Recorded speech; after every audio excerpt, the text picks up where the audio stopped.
Ja tervetuloa seuraamaan Vanhan Pierun ränttejä täällä taas. Mä oon tässä viikon mittaan seurannut vähän, mitä Suomessa on puhuttu tästä Trumpin otteista tähän sotatilaan ja mitä siellä on nyt tällä hetkellä tekeillä. Mulla varsinaisesti ihan alkuviikosta vähän tuli kiukkua.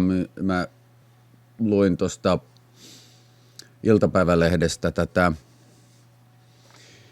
Jari Himasen kommenttia, jossa hän lyttäsi ihan täysin kaikki, mitä tässä on nyt viime viikkojen aikana tehty ja missä tilanteessa tämä sota menee.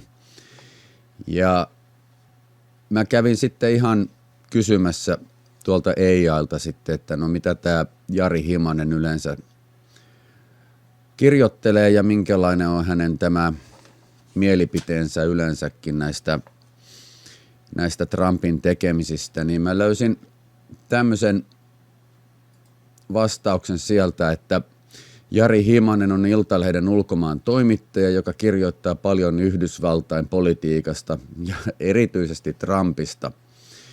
Hänen poliittista vakaumustaan ei ole julkisesti määritelty virallisesti, mutta kirjoitustyyli ja aiheet paljastavat vahvan vasemmistoliberaalin tai vihervasemmistolaisen suuntauksen. Hän kirjoittaa voimakkaasti kriittisesti Donald Trumpista ja republikaaneista. Esimerkkejä ovat otsikot ja kommentit, kuten Trump petti taas, Trump nolasi itsensä, Trump romahti, Trumpin päättömän koheltamisen todistaminen on surullista ja niin edespäin. Hän näkee Trumpin usein uhkana esimerkiksi Venäjän hyväksi ja korostaa Trumpin epäonnistumisia. Vasemmistolaisista hahmoista, kuten tämä New Yorkin sosialisti Zoran Mandami, hän kirjoittaa neutraalimmin ja jopa kiinnostuneena. Kriitikot erityisesti oikeistolta, kuten perussuomalaisten piiristä tai somekommentoijat sanovat ja kutsuvat häntä usein vihervasemmistoiseksi propagandistiksi. Siinä oli paljon vaikeita äännettäviä sanoja. Yhdistetään CNN-tyyliseen uutisointiin. Hänellä on täysi vapaus kertoa omia kommentteja ja mä en siihen puutu, mutta nämä jotkut jutut on kyllä aika naurettavia. Tässä oli tämä hänen kommentti tuolta alkuviikosta. Yhdysvalloissa aamu valkeni jälleen kerran tietoa, jota on valitettavasti osattu odottaa. Taco Trump iski jälleen. Trump always chickens out, eli Trump jänistää aina. Maanantaina Trump hävisi kisan räpyttämällä silmiään ensin ja vetämällä uhkauksensa takaisin, koska Yhdysvallat on käynyt lainausmerkeissä hyviä keskusteluja Iranin kanssa. Trumpin takaraja olisi umpeutunut tiistaina, mutta nyt kaikkia iskuja energiainfrastruktuuriin on lykätty 5 päivällä ja sitä aikaahan me tässä eletään juuri tällä hetkellä. Hän jatkaa, kuka yllättyi siitä, että Trump jänisti, ei kukaan. Ja kuinka ollakaan, Trump ei täsmennä, kenen kanssa näitä keskusteluja on käyty.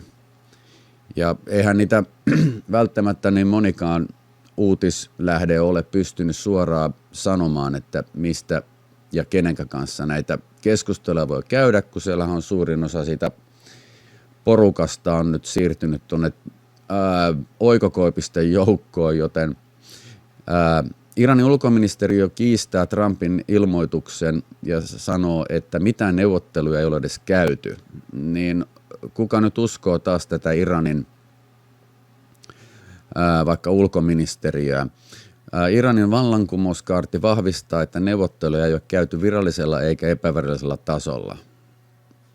Iranin mukaan Trump perääntyi, koska Iran vastasi Trumpin uhkailuihin panemalla kovan kovaa vastaan, eli uhkaamalla iskeä Yhdysvaltain tukikohtiin sähköä tuottavia voimalaitoksiin kaikkialla Lähi-idässä. Mikä on totuus? Kuka tietää, koska kumpikaan taho ei varsinaisesti ole uskottava lähde.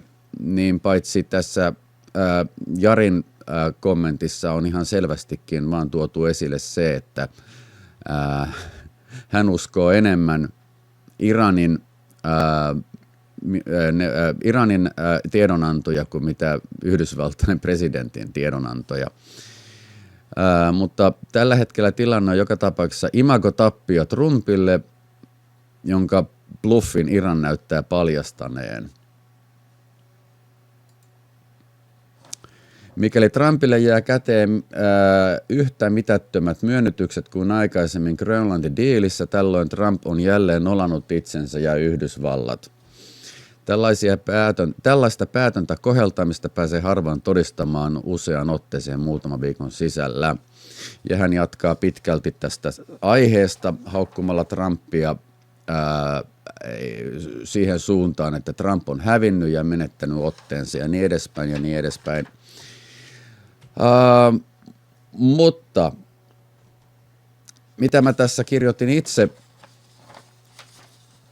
tästä aiheesta, niin on joskus vaikea saada näitä sillai luontevaan tyyliin tulemaan, mutta mä luen tästä lyhyesti, mitä mä sain kirjoitettua tuohon paperille tässä viikon mittaan. Trump on ilmoittanut neuvottelevansa iranilaisten kanssa ja antanut uuden takarajan. Eli tässähän ollaan nyt menossa tuohon viikonloppua kohden. Iranilaiset sanoivat valtion uutisissa, ei emme neuvottele. Mutta tässäkin asiassa taas suomalainen ja kaikki media on uskonut iranilaisia. Iranilaiset valehtelevat. He ovat sanoneet, ettei heillä ole aikomustakaan rakentaa ydinasetta. Siinä oli ensimmäinen valhe. Viime viikolla he vielä väittivät upottaneensa yhdysvaltalaisen lentotukialuksen, joten he selvästikin valehtelevat näyttääkseen vahvoilta. Ja mistä he edes tietäisivät, kenen kanssa tilanteesta neuvotellaan, niin siellä on niitä ukkoja tipahtanut koko aika. Vaikea se on täältäkin lähteä sinne selvittämään sitä tilannetta, kun ei edes tiedä, kenen kanssa siellä enää neuvottelee. Media sanoo, että Trump jänisti ja perääntyy uhkauksistaan, mutta tässä on mielenkiintoinen ongelma. Se, että eli kun Trump toteuttaa uhkauksensa, hän on hullu, ja kun hän ei toteuta niitä, hän on pelkuri. Eli mitenkä tässä voidaan näiden ihmisten mieliksi olla, koska molemmissa tapauksissa niin katsotaan, että tämä on Trumpin häviö.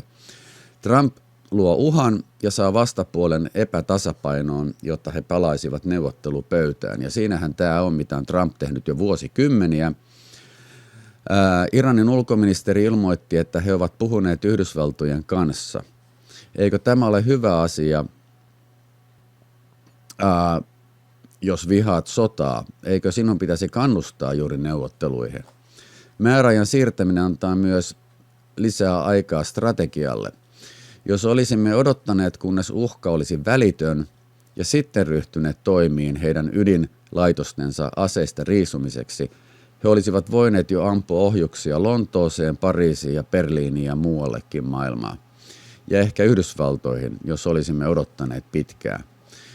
Vain muutama päivä sitten oli tärkeä hetki. Iranin hallinto ampui ohjuksen Diego Garcian tukikohtaan Intian valtameren keskellä noin 4000 kilometrin päässä Iranista. Helmikuussa kuitenkin Iranin ulkoministeri esiintyi yhdysvaltalaiselle NBC-TV-kanavalle ja sanoi, pidämme tarkoituksella ohjustemme kantaman alle 2000 kilometrissä, joten heillä ei ole mitään kantaman ohjuksia, emmekä halua niitä, he sanoivat. Mutta he kuitenkin ampuivat viikolla paljon pidemmän kantaman ohjuksen Diego Garciaan.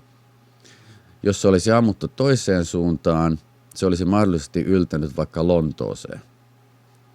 He valehtelevat kaikesta koko ajan, erityisesti ydinlaitoksestaan ja tavoitteistaan. Jälleen kerran, jos olisimme odottaneet, kunnes uhka olisi välitön, he voisivat jo uhata vaikka Yhdysvaltain länsirannikkoa. Olemme nyt 3. viikkoa 5-6 viikon operaatioista. Hormuzin salmi on nyt ainoa pelinappula. Toivottavasti saamme tämän alueen rauhoitettua, ja jos emme tee niin, menetämme kaiken uskottavuutemme. Luulen siis, että presidentti on sitoutunut pitämään salmen auki, aseista riisumaan Iranin, ja näyttää siltä, että aikataulua on noudatettu. Hän on antanut Iranille, siis nyt tällä viikolla, 5 päivää jatkaa meneillään olevia keskusteluja. He eivät kerro välttämättä kenen kanssa puhuvat. Kuitenkin raportoidaan, että Iranin parlamentin puhemies on osallistunut näihin neuvotteluihin ja että monista asioista ollaan pääsemässä sopuun. Niin taas, ketä kuunnellaan ja kuka siellä päättää. Onko hänellä kaikkien Iranin johtajan siunaus vai kuka Irania oikein johtaa? Se on oikea kysymys. Iranilla ei ole hyvää historiaa siitä, mistä he sopivat. He kieltävät jopa, että neuvottelut olisivat käynnissä. On jälleen tärkeää muistaa, että tämä hallinto valehtelee. Kaikkien pitäisi ottaa se kanta, että olemme iloisia ja tyytyväisiä siitä, että Ajatollah eli ylin johtaja on poissa. Antakaa Trumpille siitä jonkin verran uskottavuutta, mutta kysykää myös, mikä on suunnitelma eteenpäin. Mistä tiedämme, että voimme luottaa niihin iranilaisten johtajia, joiden kanssa neuvottelemme juuri nyt? He eivät ole välttämättä luotettava joukko. Trump-vihaajilla on vaikeuksia saada uskottavuutta sille, että ylin johtaja on poissa. Mikä on suunnitelma eteenpäin? Hormuzin salmi on keskipiste ja kuristuskohta kaikelle öljylle, sillä 20% maailman öljystä kulkee sieltä. Hormuzin salmi on ollut suuri vipuvoima ja olette nähneet presidentti Trumpin käyttämään sitä. Mutta hän on myös ollut ovela ja käyttänyt julkista puhujakoroketta, mediaa ja lehdistöä sanomaan: annamme heille lisää aikaa neuvotteluihin, samalla kun hän rakentaa sotilaallista voimaa ennen uusien toimien aloittamista. Se on myös asia, jota kannattaa ja seurata siis. Jos viikonloppuun mennessä ei ole sopimusta saatu, tulee Yhdysvallat jatkamaan operaatiota ja jälki ei tule olemaan kaunista. Kohteena ei ole siviilikohteet, vaan sotilaskohteet, mutta jos infraa alkaa saamaan osumia, kansakin tulee siitä kärsimään. Elikkä iranilaiset sanoo, että neuvotteluja ei ole, ja tuossa justiin eilen kun kuuntelin tuossa uutista töissä, niin sanottiin, että he ovat tämän 15-pykäläisen Yhdysvaltojen asettaman ehdotuksen hylänneet, eli se näyttää vähän siltä, että jos täysin on luottamista siihen, miltä tämä näyttää nyt tällä hetkellä, niin eipä se näytä siltä, että Irani tulee antamaan periksi, mutta toisaalta ei ole kyllä Trumpikaan valmis antamaan periksi, että siinä mennään tällä hetkellä. New Yorkin, mä otan tuolta tuon seuraavan slaidin tuohon esiin, eli New York Timesin kolumnisti Bret Stephens meni poikkiteloin liberaalien mediakollegoidensa kanssa tiistaina ja kertoi lukijoilleen, että presidentti Donald Trumpin sota Irania vastaan sujuu paremmin kuin luulette. Eli tämä on siis New York Timesin sivulta lainattua tekstiä. Tiistaina julkaisussa kirjoituksessaan Stephens muistutti korkeista bensiinihinnoista, joita maa kohtasi vuonna 2012. Hän totesi, että tuolloin öljyn hinta kulki kuukauden noin $120 barrelilta, mikä vastaisi nykyrahassa noin $175 barrelilta, kun taas nykyinen hinta kelluu tuossa noin $100 tuntumassa. Tämän pitäisi antaa hieman perspektiiviä Lähi-idän sodan ylikäytyyn paniikkiin, Stephens kirjoitti. Kriitikkojen version mukaan kyseessä on ollut provosoimaton ja tarpeeton hyökkäys Iraniin, joka on toteutettu Israelin pyynnöstä. Se on jo nyt ulkopolitiikan fiasko, joka on vaarantanut globaalin talouden ilman mitään selvää tavoitetta tai loppupeliä.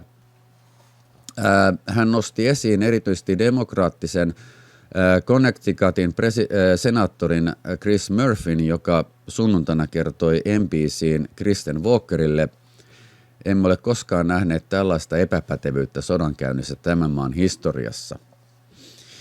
Mutta Stephens reagoi: "Oikeasti siis? Ihanko oikeasti?" Timesin kolumnisti listasi useita konflikteja alkaen vuoden 1991 operaatio Desert Stormista, jossa tuhoutui kymmeniä yhdysvaltalaisia lentokoneita 6 viikon aikana, kun taas nykyisessä sodassa Irania vastaan on tuhoutunut vain 4 lentokonetta 4 viikon aikana. Hän mainitsi, että vuoden 1989 Panaman invaasiossa kuoli 23 sotilasta ja 325 haavoittui, kun taas nykyisessä sodassa on kuollut 13 ja haavoittunut 230. Ja hän huomautti, että suurin osa sotilaista on pikaisesti palannut palvelukseen. Eli voidaanko nyt sanoa, että asiat menee tänä päivänä huonommin kuin koskaan? Stephens korosti myös, että presidentti George W. Bushilla oli hyvin vähän tukea arabimaista käynnistäessään Irakin invaasiota vuonna 2003, kun taas Saudi-Arabian kruununprinssi Mohammed bin Salman kehottaa Trumpia jatkamaan sotaa Irania vastaan. Hän kertoi Stephensin Times-kollegoiden, kertoi Stephens Times-kollegoiden raportti: "En ole sokea Trumpin hallinnon suunnittelun epäonnistumiselle, erityisesti sille, että se ei halunnut tehdä vahvempaa julkista perustelua sodalle eikä hankkia enempää liittolaisia puolelleen ennen kampanjan alkua", Stephens jatkoi. "Silti jos menneet sukupolvet näkisivät, miten hyvin tämä sota on sujunut verrattuna niihin, joihin heidät pakotettiin taistelemaan pelottavin kustannuksin, he ihmettelisivät jälkipolviensa verrattain hyvää onnea. He ihmettelisivät myös kyvyttömyyttämme korostaa niitä etuja, joita meillä nyt on." New York Times ei ole ainoa julkaisu, joka on antanut yllättävän arvosanan Trumpille. Viime viikolla Al Jazeera julkaisi pääkirjoituksen, joka kehui Yhdysvaltojen ja Israelin toteuttamien sotilaallisten toimien tehokkuutta.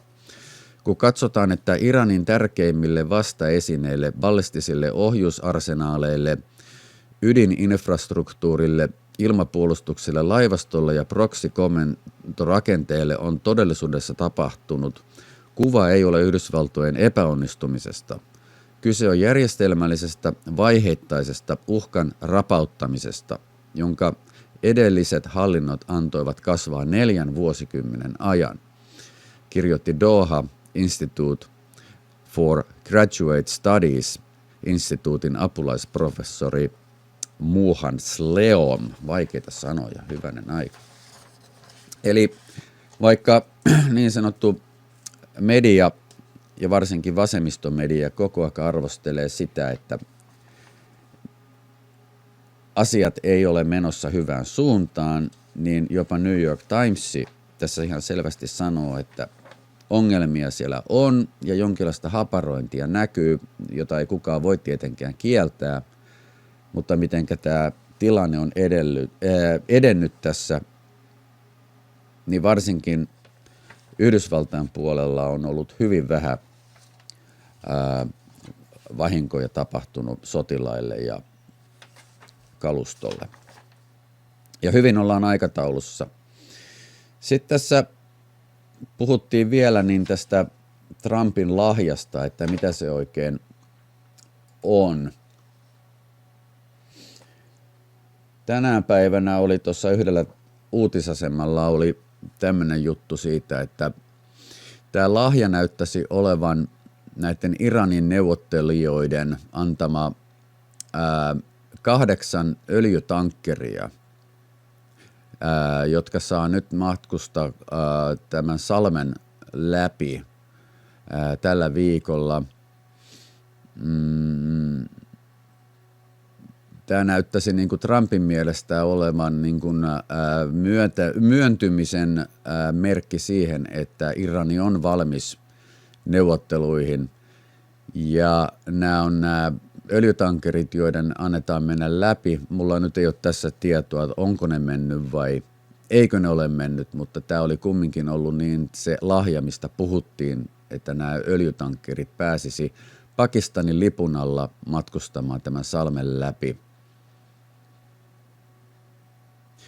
Presidentti myöskin on jatkanut tässä, että I guess we deal with the right people, tarkoittaa, että olemme neuvotteluissa oikeiden ihmisten kanssa.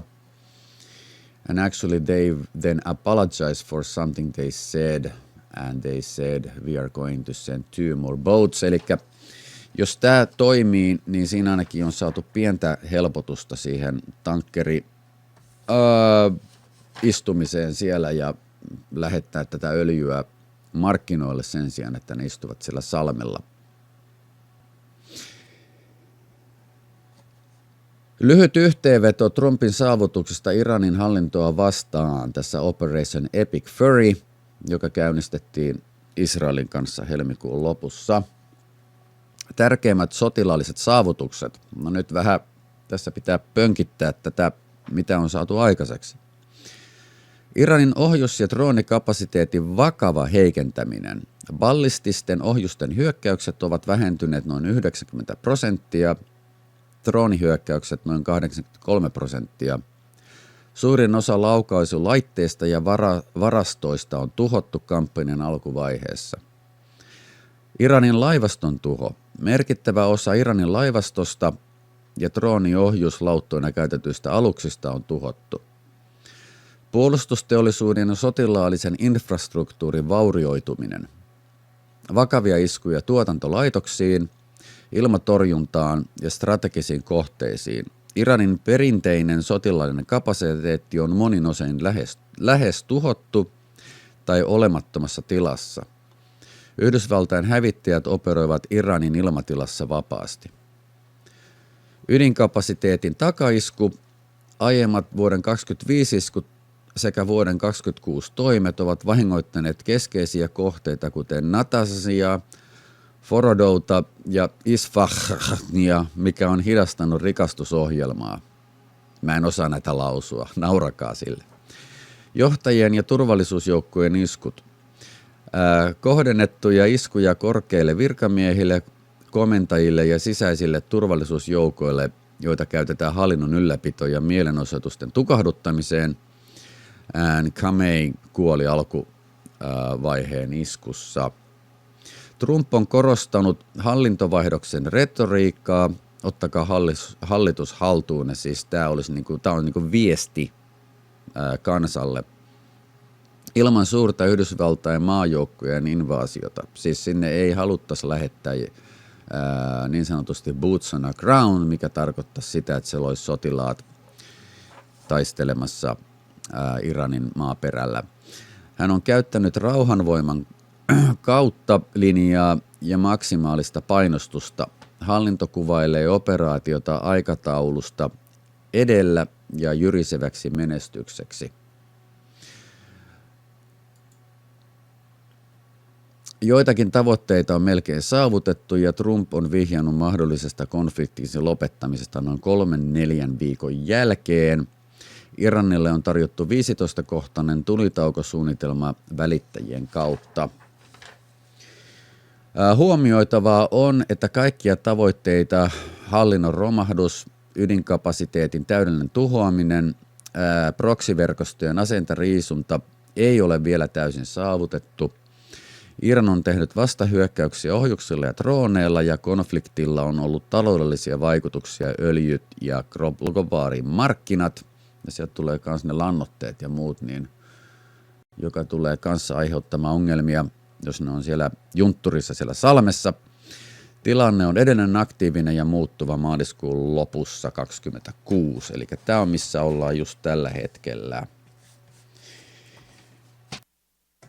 Mitä tänä päivänä on nytten tilanne, juuri tällä hetkellä mitä katsoin, niin näyttää siltä, että Trump on kehottanut Irania jatkamaan rauhanneuvotteluita, koska tämä päivämäärä tulee kohta viikonloppuna, joka on se, jolloin Yhdysvallat tulee jälleen jatkamaan hyökkäyksiä. Eli pysykää näissä rauhanneuvotteluissa mukana. Yhdysvallat on tällä hetkellä niin pidättäytynyt hyökkäyksistä näihin Iranin energiakohteisiin. Trump on niin sanonut, että jos nämä neuvottelut jatkuvat ja näistä tulee tulosta, niin näitä hyökkäyksiä ei tehdä. Ja kun taas toiselta puolelta, jos ei sopimusta tule, niin tämä on se seuraava kohde, mihinkä Yhdysvallat tulee iskemään. Trumpin neuvottelijat ovat tällä hetkellä keskustelemassa Iranin kanssa tästä tilanteesta, mutta agreementtia, eli sopimusta ei ole vielä saatu aikaiseksi. Ja tämä on nyt tämän torstain tilanne. En tiedä. Mä en ole sodan kannattaja, enkä ole koskaan ollut sitä mieltä, että sotia pitäisi olla. Mutta tässä on nyt vähän semmoinen, että joka leikkiin lähtee, niin se leikin kestäköön. Eli ei mulla tähän paljon muuta lisättävää. Oli puolesta ja vastaan. Se ei kylläkään tuolla Suomen mediassa mun mielestä ole mikään hyvä asia, että siellä jatkuvasti lietsotaan sitä Trump-vihaa monta kertaa aivan perättömästi. Ja se, että jos et tykkää sitä tai pidä sitä henkilöstä vaan, niin sen takia ei voida sanoa, että kaikki mitä hän tekee niin on väärin. Mutta eipä mulla muuta.